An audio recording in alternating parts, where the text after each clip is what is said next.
Hi everybody, welcome back to another business analysis video. Yay! In today's video, I'll be talking to you about 3 top mistakes to avoid as a business analyst. Now, these are mistakes that I've also made in my career, and I probably still make these mistakes sometimes. So as business analysts, really, we're there to ensure that the end product meets the requirements of the project stakeholders. But how do we do this? We do this through a streamlined communication with our stakeholders on the project, and then trying to make sense of the information that we've gathered from the stakeholders during requirement elicitation, so that the dev team, the project team, can make sense of what we've collated, what we've elicited during our requirements gathering phase. So business analysts need to clearly communicate between the stakeholders and the IT team or the delivery team, bridging that gap between the business and stakeholders. So by avoiding certain mistakes as business analysts, the success rate of the project can be improved. So let's dive straight into identifying these top 3 mistakes to avoid and pay attention to as a business analyst. So the first mistake is not asking questions, even though you didn't understand what the person was saying or you just didn't get what they were expressing. And a lot of times the reason why you're not asking the question could be that you're probably shy, or you don't want to look stupid, or you feel like you should know what this person is talking about, or you might find yourself dealing with a difficult stakeholder, thereby preventing you from being able to ask these questions. Trust me, I've been there, and I actually still go through it at different phases of my career. So one way to deal with these issues that you might be experiencing with regards to not being able to ask questions is trying to really listen when your stakeholder is speaking. Practice silence, okay? Allow them to speak without butting in, and at the same time see if you can take notes at the same time as you're listening. I know it's not the easiest to do, but with practice you start to get the hang of taking notes while listening.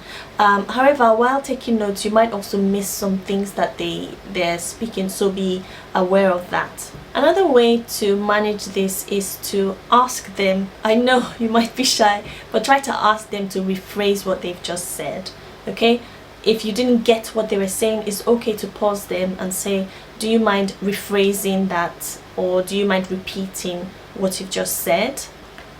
One way that I manage it is by repeating to them what they've just said to me, so that I can clarify my understanding, and so that they can also see that I sort of understand what they're saying, and I'm repeating what they're saying, and they're free to come in and clarify what I've just said to them. So the way I would phrase this is, am I correct in saying that ABC XYZ, right? And then they have the opportunity to correct me. Another way that I manage this as well, especially working from home, is by sharing my screen and taking the notes so that they can see what I'm typing. Or I can even ask, once they've expressed what they're saying, I can ask, how would you like me to note this? How would you like me to write this? Sometimes they actually help you with writing out these requirements. Another top advice I would give is prepare. If you know that you are shy and you're sort of afraid to ask questions, try to prepare beforehand, before your workshops, before your one-to-one interviews. Try to do all the research and prepare and have your questions written down, so that you feel more prepared and more confident to tackle this sort of situation. The second top mistake to avoid as a business analyst is ignoring your stakeholders. Now, there are many reasons why I've ignored stakeholders in the past, and why you could ignore stakeholders. It could be that you fear their reaction. It might be a very difficult stakeholder, or it might be a stakeholder that you find very difficult to contact, and they might not be responding to your email, so you just try to avoid them at all costs. However, avoiding them does have an impact on your work, and not having that key stakeholder to help deliver your work and cause you a lot of stress. and the problem will only get bigger except you deal with it head on. So the more you avoid that stakeholder, the more problems you create for yourself. So rather than ignore, just find ways to deal with this and have it rectified. So one way to deal with a difficult stakeholder is to have one-to-one with them, because there might be instances in workshops where it's very difficult to manage that stakeholder, especially when there's like conflicting views with other stakeholders, or maybe very high-level stakeholders bring that fear in you and you're not really able to find a way to have the right communication with them. So one way to do that is to have that one-to-one, so it's just both of you in the meeting and you're able to just speak and ask whatever questions you have. And also in your one-to-one, try to get them on board with the scope of the project and the priorities for your project. Also, with these sort of stakeholders, you have to be a bit wary about how you ask the questions.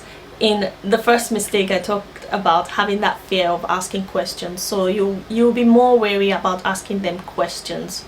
So for instance, if they're asking for something that it may be out of scope of your project, one way to handle maybe confrontation from them, or rather than telling them, oh, we can't do this, one way I've handled it in the past is by saying to them, okay, I'll add this to the backlog for future releases. And also keep checking with the stakeholder with regards to the requirement that you're adding to the backlog. Check with them, maybe somebody else could have solved that issue, and also try to update them whether that issue has been solved or whether that issue will be solved. Maybe do that via email, but as long as they know that you've taken that issue into consideration and put it in the backlog. It can be all the way at the bottom of the backlog, because it's not the priority for your project and because it's out of scope. So as long as you've just assured them that you're paying attention and you're listening to their issues, and you're working through it. This will also help you manage future communications with that type of stakeholder, and then you can start to build that relationship, making your work easier in the long run.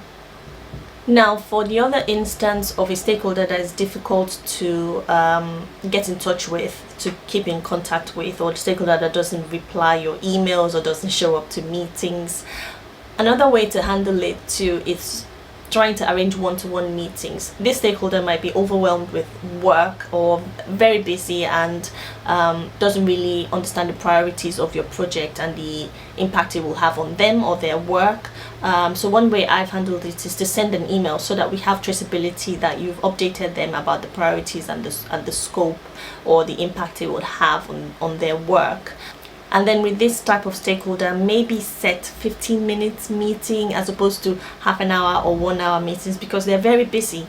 And before those meetings, you need to prepare beforehand, write down the list of the most important questions that you need them to answer, so that you don't waste their time and so that it's just easy for you to run through those in the 15 minutes that you have.